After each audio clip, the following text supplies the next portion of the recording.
Hello friend, तो आज की वीडियो एक डिमांडिंग वीडियो होने वाली है। तो मेरे पास एक भाई का कमेंट आया था कि सर एक ऐसी वीडियो बनाइए जिसमें हमें पता लग सके कि आखिर डायबिटीज़ के पेशेंट को कौन कौन सी दवाएं देते हैं। तो आज के इस वीडियो में हम डायबिटीज़ या फिर शुगर के बारे में बात करने वाले हैं। हम आपको बताएंगे कि डायबिटीज़ के लिए कौन कौन सी ऐसी दवाई हैं जो सबसे ज़्यादा अच्छी मानी जाती है और सबसे ज़्यादा यूज की जाती है। तो सबसे पहले हम समझते हैं कि डायबिटीज़ क्या होता है। देखिए, डायबिटीज़ दो तरह के होते हैं। पहला होता है डायबिटीज़ मेलाइटस और दूसरा होता है डायबिटीज़ इंसेपाइडस। तो यहाँ पर हम डायबिटीज़ मेलाइटस के बारे में बात करेंगे, जिसे हम आम भाषा में शुगर की बीमारी भी कहते हैं। देखिए, जब भी हम कभी खाना खाते हैं तो उसमें ग्लूकोज होती है, यानी कि उससे ग्लूकोज बनती है और ये ग्लूकोज हमें एनर्जी प्रोवाइड करता है। लेकिन ये ग्लूकोज एक लिमिट अमाउंट में ही हमारी बॉडी में होना चाहिए। अगर ये ज़्यादा हो जाता है तब हमें प्रॉब्लम जो है देखने को मिलती है हमारी बॉडी में। तो इसे कम करने के लिए हमारे पैनक्रियाज से एक हार्मोन निकलता है। किसको? यानी कि हमारे बॉडी में ग्लूकोज को कम करने के लिए हमारे जो पैनक्रियाज होते हैं उसमें हार्मोन निकलता है, जिसका नाम होता है क्या? इंसुलिन। देखिए, उसका नाम होता है इंसुलिन। ये इंसुलिन क्या करता है? ग्लूकोज को ग्लाइकोजन में कन्वर्ट कर देता है, जिससे हमारी बॉडी में ग्लूकोज का जो लेवल है वो कम हो जाता है, यानी कि मेंटेन रहता है हमारी बॉडी में ग्लूकोज का लेवल। तो सबसे पहले हम जान लेते हैं कि डायबिटीज़ कितने टाइप का होता है। देखिए, नॉर्मली ये दो तरह के होते हैं, टाइप 1 एंड टाइप 2। देखिए यहाँ पे type 1 diabetes and type 2 diabetes दो तरह के होते हैं। तो थोड़ा हम इसको और अच्छे से समझते हैं। देखिए, यहाँ मैंने 3 इमेजेस लगाई हैं। पहला जो इमेज है आपको दिख रहा होगा हेल्दी ह्यूमन की, ठीक है। तो इनका जो पैनक्रियाज है इसमें इंसुलिन हार्मोन निकलता है। यहाँ से इंसुलिन हार्मोन निकलता है इनकी पैनक्रियाज से। तो ये क्या करता है? ये ग्लूकोज को ग्लाइकोजन में कन्वर्ट करता है। इसके लिए हमारे सेल्स पर इंसुलिन रिसेप्टर पाए जाते हैं। यहाँ पे देखिए इंसुलिन रिसेप्टर पाए जाते हैं जो क्या करते हैं? ग्लूकोज को ग्लाइकोजन में कन्वर्ट कर देते हैं। तो यहाँ पर एक काम करता है इस तरीके से। अब हम बात कर लेते हैं टाइप 1 डायबिटीज़ की। तो इसमें क्या होता है? जो हमारे शरीर में पैनक्रियाज होती है उसमें इंसुलिन बनता ही नहीं है। देखिए, ये पैनक्रियाज है, इसमें क्या होगा? इंसुलिन बनेगा ही नहीं। इंसुलिन इसमें नहीं बनता है, जिससे हमारी बॉडी में ग्लूकोज का जो लेवल है वो बढ़ता ही चला जाता है। देखिए, ये जो प्रॉब्लम है टाइप 1 डायबिटीज़ की, ये बहुत ही कम लोगों में पाया जाता है, ठीक है। ये 10% लोगों में ही पाया जाता है ये प्रॉब्लम। तो ये टाइप 1 की जो डायबिटीज़ होती है वो 10% लोगों में ही पाया जाता है। और बेसिकली ये जो बीमारी होती है लोगों में वो बचपन से ही होता है। कभी कभी किसी में अनुवांशिक भी हो जाता है और कभी कभी बचपन से ही स्टार्ट हो जाता है। अब हम बात कर लेते हैं टाइप 2 डायबिटीज़ की। इसमें क्या होता है? हमारा इंसुलिन तो बनता है। यहाँ पे क्या होता है? देखो, इंसुलिन तो बन रहा है, इंसुलिन का फॉर्मेशन पैनक्रियाज करता है। लेकिन यहाँ पे होता क्या? जो इंसुलिन रिसेप्टर होते हैं ना, वो क्या करते हैं? रिस्पॉन्ड नहीं करते हैं। यानी कि इंसुलिन बन रहा है और इंसुलिन रिसेप्टर जो है वो काम नहीं करते हैं, या फिर यहाँ पे कोई रिस्पॉन्ड ही नहीं करते हैं। इंसुलिन जो रिसेप्टर होते हैं वो कोई ना कोई रिस्पॉन्ड करते ही नहीं है, जिससे हमारी बॉडी में क्या होता है? ग्लूकोज का लेवल बढ़ता ही चला जाता है। तो ये जो प्रॉब्लम है जो टाइप 2 की, वो सबसे ज़्यादा इंडिया में देखी जाती है। यहाँ पे 90% लोगों में प्रॉब्लम टाइप 2 की ही होती है, ठीक है। तो ज़्यादातर लोगों में प्रॉब्लम देखने को मिलती है। अब हम बात कर लेते हैं इनके साइन एंड सिम्टम क्या क्या हैं। अगर किसी पेशेंट का टाइप 2 का डायबिटीज़ हो गया तो उसके साइन एंड सिम्टम अर्थात उसे क्या क्या बॉडी में लक्षण देखने को मिलते हैं। तो देखिए, सबसे पहले जो प्रॉब्लम होती है उनकी वो होती है पॉलीयूरिया की। इसमें क्या होता है? यूरिन जो होता है बहुत ज़्यादा उनके बॉडी से निकलता है, ठीक है। इसमें होता क्या है? जो यूरिन है बहुत ज़्यादा निकलता है, बार बार उनको पेशाब करने जाना पड़ता है। और इसका प्रॉब्लम क्या होता है? क्यों ऐसा होता है? Due to high level of the glucose, kidney are not able to reabsorb all glucose, so glucose to urine. तो देखो, हो क्या रहा है यहाँ पे? ग्लूकोज की मात्रा बहुत ज़्यादा आपकी बॉडी में हो जा रही है, तो किडनी क्या करता है? उसे रीअब्जॉर्ब नहीं कर पाता है सभी ग्लूकोज को। तो जिस ग्लूकोज को वो रीअब्जॉर्ब नहीं कर पाता है वो क्या करता है?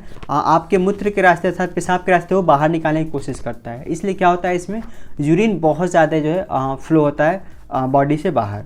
और दूसरी जो प्रॉब्लम देखने को मिलती है, मतलब साइन एंड सिम्टम्स हम बात कर रहे थे, वो होती है पॉलीडिप्सिया। देखिए, पॉलीडिप्सिया क्या होती है? पॉलीडिप्सिया में बेसिकली जो पेशेंट होते हैं डायबिटीज़ के, उसमें क्या होता है? बहुत ज़्यादा उनको प्यास लगती है, इंक्रीजिंग ड्रिंकिंग। वो क्या कहते हैं? बहुत ज़्यादा वो पानी उनको मन करता है पीने का, बहुत हमेशा जैसे रहते प्यासे प्यासे से वो फील करते हैं, ठीक है, हर एक टाइम। अब ये क्यों हो रहा है? देखो, ये ऐसा इसलिए हो रहा है क्योंकि आप लोग को मैंने बताया अभी कि क्या करता है? यूरिन बहुत ज़्यादा आउटफ्लो होता है बॉडी से। तो जाहिर सी बात है, जब यूरिन आउटफ्लो हो रहा है तो पेशाब बहुत ज़्यादा बाहर निकल जाएगा और आपको जो है प्यास बहुत ज़्यादा लगेगी, ठीक है। तो इस कंडीशन में क्या होता है? पॉलीडिप्सिया की स्थिति आ जाती है पेशेंट के अंदर। नेक्स्ट जो साइन एंड सिम्टम होता है वो होता है पॉलीफेजिया। तो पॉलीफीजिया में क्या होता है बेसिकली, जो पेशेंट होते हैं उनको क्या होता है, increase consumption of the food, उनको भूख बहुत ज़्यादा लगती है।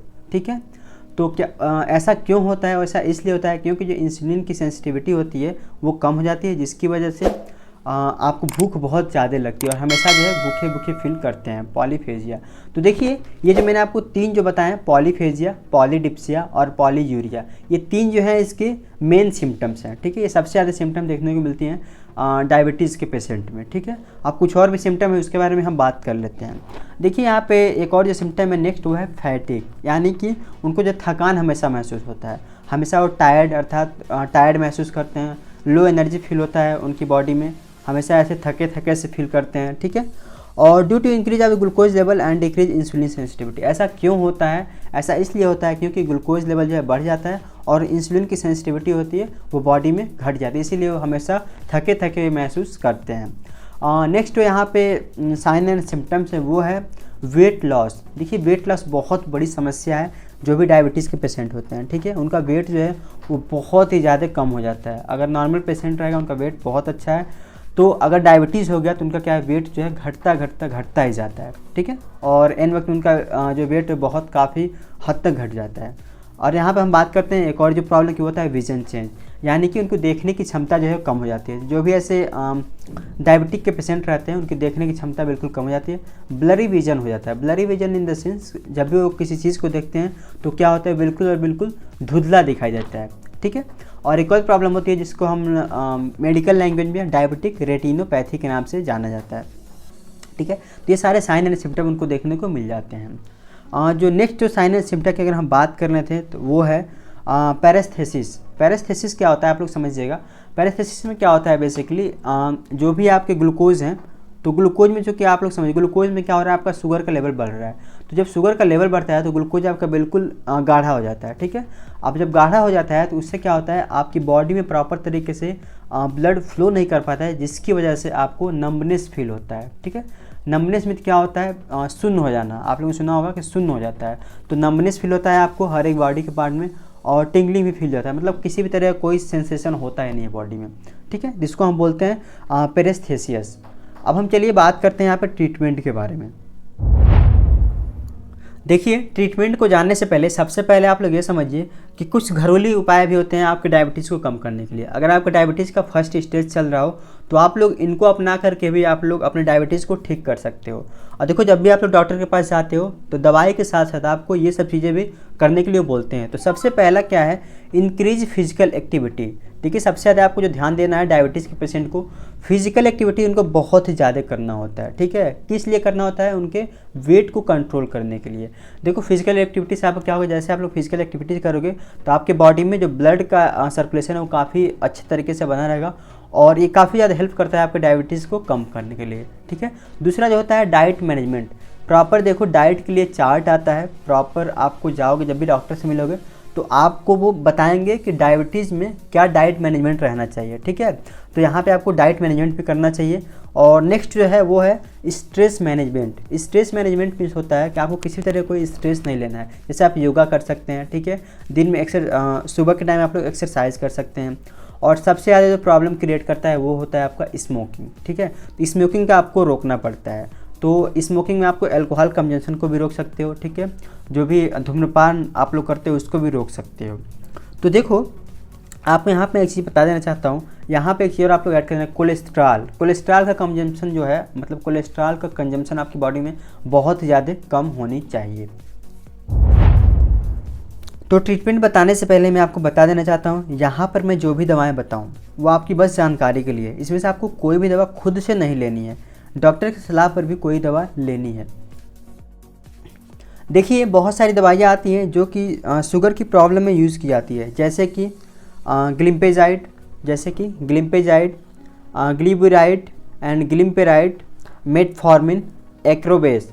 तो यहाँ पर देखिए जितनी भी सारी दवाइयाँ होती है वो मेडिकल होती है, अर्थात ये दवाइयाँ जो होती है वो डॉक्टर के प्रिस्क्रिप्शन पर ही लेनी होती है। ठीक है, तो सबसे पहले आप लोग ये समझिए, यहाँ मैं आपको कुछ दवाएँ बता रहा हूँ। देखिए जो ग्लिमस्टार M1 और ग्लिमस्टार M2 आता है, ये होता है मैनकाइंड कंपनी इसको बनाती है, और इसमें जो आपको कंपोजिशन देखने को मिलता है मेटफॉर्मिन, यहाँ पे देखो दो कंपोजिशन देखने को आपको मिलता है। कौन कौन सी, मेटफॉर्मिन एंड ग्लिम्पेराइड। तो ये काफ़ी ज़्यादा जो है यूज़ की जाती है। तो अब देखिए यहाँ मैं आपको बता देना चाहता हूँ, जो भी मेडिकल दवाइयाँ होती हैं, ठीक है, जो कि आप लोग ये दवाइयाँ मैं आपको बता रहा हूँ, वो सारी की सारी जो दवाइयाँ होती हैं बिना डॉक्टर के प्रिस्क्रिप्शन के नहीं मिलती हैं, ठीक है, और ये काफ़ी लंबे समय तक चलानी भी पड़ती है, और देखिए इन्हें काफ़ी सारे साइड इफ़ेक्ट भी होते हैं, ठीक है। तो यहाँ पर हम जो है आपको बताएंगे कुछ ऐसी दवाइयों के बारे में जो कि बिल्कुल और बिल्कुल नेचुरल होती हैं और वो होम्योपैथिक भी होती हैं, ठीक है, आयुर्वेदिक फॉर्मुलेशन की दवाइयाँ होती हैं, और उसको यूज़ करने से आपको काफ़ी हद तक आपके डायबिटीज़ के जो भी पेशेंट होते हैं उनको काफ़ी हद तक जो है वो रिलैक्स प्रदान करते हैं। तो देखिए जो पहला इस कैटेगरी का जो मेडिसिन है वो है ग्लाइकोडैब। ग्लाइकोडैब की अगर हम कंपोजिशन की बात करें, अर्थात इसके अंदर क्या क्या मिला होता है, वो होता है आमरा, करेला, जामुन एंड गुडमार। तो देखिए अगर किसी भी पेशेंट को, ठीक है, अगर जो भी दवाइयाँ हैं डायबिटीज़ की चल रही होती हैं, ठीक है, जैसा कि मैंने आपको पहले बताया ग्लिम्पेराइड हो गया या तो मेटफॉर्मिन हो गया, अगर वो दवाइयाँ चल रही होती हैं तो उनके साथ साथ भी हम इस दवाइयों को दे सकते हैं। ये पूरी तरीके से आयुर्वेदिक मेडिसिन होती हैं, इनके कोई भी साइड इफ़ेक्ट नहीं देखने को मिलते हैं, ठीक है, ये पूरी तरीके से आयुर्वेदिक होती हैं, कोई साइड इफेक्ट नहीं होता है और किसी भी तरह का एलर्जी भी नहीं कॉज करती है बॉडी में, ठीक है। अगर हम इसके डोज की बात करें कितना लेना रहता है, तो देखो यहाँ पे 2 टैबलेट ट्वाइस डेली आपको 2 टैबलेट लेना रहता है, और ये पूरी तरीके से आयुर्वेदिक मेडिसिन है, इससे कोई साइड इफेक्ट भी नहीं होते हैं। और नेक्स्ट जो मेडिसिन है वो है डाइबिकॉन NS। देखो इसे हिमालय कंपनी बनाती है और पूरी तरीके से जो होता है आयुर्वेदिक मेडिसिन होता है, ठीक है। इसके अंदर हम कंपोजिशन की बात करें तो वो होता है गिमनेमा, पिटासारा एंड शिलाजीत। देखो ये जो मैं कंपोजिशन आपको बता रहा हूँ, ये पूरी जो कंपोजिशन होती है वो आपके डायबिटीज़ की जो प्रॉब्लम होती है इसको ठीक करने में काफ़ी ज़्यादा हेल्पफुल होती है। इसके अगर हम कंपोजिशन की बात मतलब डोज की बात करें कितना इसको लेना रहता है, तो 1 टैबलेट ट्वाइस अ डे, ठीक है, आपको एक टैबलेट लेना रहता है, दिन में इसको लेना रहता है एक टैबलेट, ठीक है। नेक्स्ट जो मेडिसिन है वो है आमरी प्लस। देखो आमरी प्लस जो होता है ये बहुत ही अच्छी दवाई मानी जाती है डायबिटीज़ के लिए, ठीक है। तो अगर हम इसे कंपोजिशन की बात करें, कंपोजिशन का मतलब ये हुआ कि इसके अंदर क्या क्या चीज़ें मिलाई जाती हैं, ठीक है। कंपोजिशन का मतलब यही होता है कि इसके अंदर क्या क्या चीज़ें मिलाई जाती हैं, तो इससे आप लोग कन्फ्यूज मत होइएगा। इसके अंदर होता है गिमनेमा, अजारिचाटा एंड पेट्रोकार्पस, ठीक है, पेटेरोकार्पस इसको हम बोलते हैं। इसको कैसे होता है 2 कैप्सूल इसको लेना रहता है दिन भर में, ठीक है, दिन भर में आपको 2 कैप्सूल लेना रहता है। देखो ये पूरी तरीके से आयुर्वेदिक होती है, ठीक है, और ये क्या कहते हैं आपके मेटाबॉलिज्म को, जो भी आपके कार्बोहाइड्रेट मेटाबॉलिज्म है उसके रेगुलेट करता है, ठीक है। तो हम यहाँ पे बात कर लेते हैं थोड़ा सा इसके बारे में कि आखिर ये आपकी बॉडी पे कैसे काम करता है। तो देखो जो भी जिमनेमा होता है इसके अंदर वो क्या होता है, enhance insulin production from beta cell. जैसा कि मैंने आपको बताया कि क्या होता है, जो सेल्स होती हैं उसमें क्या होता है इंसुलिन का प्रोडक्शन ही नहीं होता है, तो ये क्या करती हैं इंसुलिन के प्रोडक्शन को, बीटा सेल में इंसुलिन के प्रोडक्शन को बढ़ा देती हैं, ठीक है। जो यहाँ पे अगर मैं बात करूँ कि अजारिडास्टा इंडिका जो होता है वो क्या करता है, रिड्यूस ब्लड शुगर लेवल, मतलब क्या, रिड्यूस मीन्स कम करता है, ब्लड शुगर मतलब ब्लड शुगर को, तो ये क्या करता है आपके ब्लड शुगर लेवल को कम करता है, ठीक है। एंड पेटेरोकार्पस जो होता है वो 1 10 insulin sensitiser 10 increase uptake to glucose peripherally. ये क्या करता है आपके इंसुलिन के सेंसिटाइजेशन को ये क्या करता है एक्ट करता है, ठीक है, जिसकी वजह से आपका क्या होता है डायबिटीज़ जो होता है वो डायबिटीज़ में पूरी तरीके से हेल्प करता है। अगर मैं बात करूँ आगे तो ट्रिगोनेला यहाँ पे पाया जाता है, वो क्या करता है decrease absorption of the glucose from cell intestine and cellular dietary fibre, ठीक है। चलो अब हम नेक्स्ट बात करते हैं, जो नेक्स्ट मेडिसिन है वो है दोस्तों बैद्यनाथ कंपनी की आती है, इसको हम बोलते हैं मधुमेहारी, ठीक है, मधुमेहारी इसका नाम होता है, जो कि प्रॉपर ये आयुर्वेदिक मेडिसिन है और देखिए पाउडर फॉर्म में आती है, ठीक है। इसको कैसे लेना होता है 2 tablespoon in twice a day in water, ठीक है। तो आपको क्या करना होता है, इसको पानी के साथ लेना रहता है 2-2 चम्मच, ठीक है। इसमें क्या क्या पाया जाता है गुरमार पार्टी एंड यहाँ पे जामनू गुलठी, करेला, गिलोय, खादेर चूरन, आंवला एंड तेजपात। तो ये सारे के सारे जो कंपोजिशन मैं आपको बता रहा हूँ, ये सारे के सारे जो कंपोजिशन होते हैं वो आपके शुगर को कम करने में बहुत ज़्यादा हेल्प करते हैं। तो यहाँ पे देखो, यहाँ पे मैं कुछ कंपोजिशन की बात करना चाहता हूँ।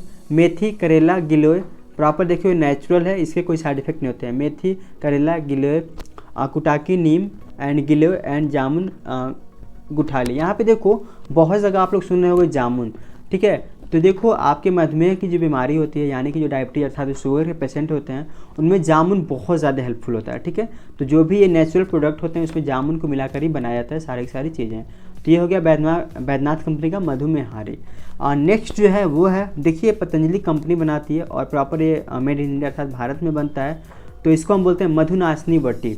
ठीक है, ये देखो मधुनाशनी बटी, ये भी पाउडर के फॉर्म में आता है और टैबलेट के फॉर्म में भी आता है। ठीक है, पाउडर टैबलेट दोनों फॉर्म में आता है। कंपोजिशन की अगर हम बात करें अर्थात इसके अंदर क्या क्या पाया जाता है, तो गिलेव, करेला, बेलपत्र, 1 टैबलेट ट्वाइस अ डे, आपको एक एक टैबलेट इसको लेना होता है और पूरे तरीके से आयुर्वेदिक मेडिसिन होती है, तो इसके कोई साइड इफेक्ट आपको देखने को नहीं मिलते हैं। ठीक है, चलो अब हम नेक्स्ट यहाँ पे बात करते हैं सबसे ज़्यादा जो ये पॉपुलर डायबिटिक मेडिसिन है, तो ये जो होती है दोस्तों वो होती है R40। ठीक है, तो देखो R40 मैं आपको एक खासियत के बारे में बताता हूँ। देखो ये जो होता है ना R40, ठीक है, तो पूरी तरीके से जर्मन में बना हुआ है। ठीक है, ये जर्मन में बना हुआ मेडिसिन है, लेकिन आपको इंडिया में मिल जाता है। और आपको कहाँ मिलेगा, ये मिलेगा होम्योपैथिक की शॉप पे, क्योंकि ये होम्योपैथिक मेडिसिन है। ठीक है, तो इसमें क्या क्या पाया जाता है, इसमें अगर मैं बात करूँ कि क्या क्या कंपोजिशन पाया जाता है, तो यहाँ पर देखो एसिडम फास्फोरिकम, ठीक है, आर्सेनिकम एल्बम एंड ग्लाइकोपोडियम, नाइट्रियम सल्फिक्यूरम, ठीक है, एंड यूरेनियम नाइट्रिकम। तो ये सारे इसमें कंपोजिशन जो होते हैं वो मिले होते हैं, जो आपके डायबिटीज़ को ठीक कर देते हैं। जब भी आप लोग लेना तो यहाँ पे देख रहे होगे, यहाँ पे देखो लिखा हुआ ट्रीटमेंट ऑफ डायबिटीज़। ठीक है, R40 के नाम से आता है। और इसको क्या लेना, कैसे लेना, 15 ड्रॉप ऑफ द 3 टाइम। आप लोगों ने देखा होगा जो भी होम्योपैथिक मेडिसिन आती है उसको ड्रॉपर के फॉर्म में आती है। ठीक है, तो यहाँ पे दे रहा है 15 drop of the 3 times a day. तो आपको क्या करना रहता है, 15 ड्रॉप 3 टाइम तक इसको लेना पड़ता है। और ये पूरी तरीके से होम्योपैथिक मेडिसिन होती है। ठीक है, तो जिससे आपको कोई साइड इफेक्ट देखने को भी नहीं मिलता है आपकी बॉडी में। तो ये सारे के सारे जो मैंने आपको बताया वो डायबिटीज़ के लिए बताया मैंने। डायबिटीज़ मेलाइटिस के बारे में ये सारी दवाइयाँ थी और जानकारी थी। तो देखो इससे क्या होता है, जो मैंने आपको दवाइयाँ बताई हैं वो प्रॉपर जो है नेचुरल दवाइयाँ हैं। ठीक है, नेचुरल हर्ब्स हैं जो नेचुरल हर्ब्स से मिलकर बने होते हैं, तो जिससे आपको कोई साइड इफेक्ट देखने को नहीं मिलते हैं। ठीक है, तो आई होप कि आपको ये वीडियो पसंद आया होगा। वीडियो पसंद आया हो तो चैनल को प्लीज़ सब्सक्राइब कीजिएगा, वीडियोस को लाइक कीजिएगा और दोस्तों के साथ शेयर जरूर कीजिएगा। और देखो अगर आपके कोई ऐसे लगता है कोई आपको और भी दवाई चाहिए, आप लोग जानना चाहते हो, तो आप लोग कमेंट बॉक्स में ज़रूर बताइए। मैं इस पर पूरी प्रॉपर तरीके से वीडियो लाने की पूरी कोशिश करूँगा। तो चलिए मिलेंगे ऐसे ही एक शानदार और इन्फॉर्मेटिव वीडियो में। तब तक के लिए bye bye, take care, keep learning and keep exploring yourself. Have a good day. Thanks for watching this video. धन्यवाद।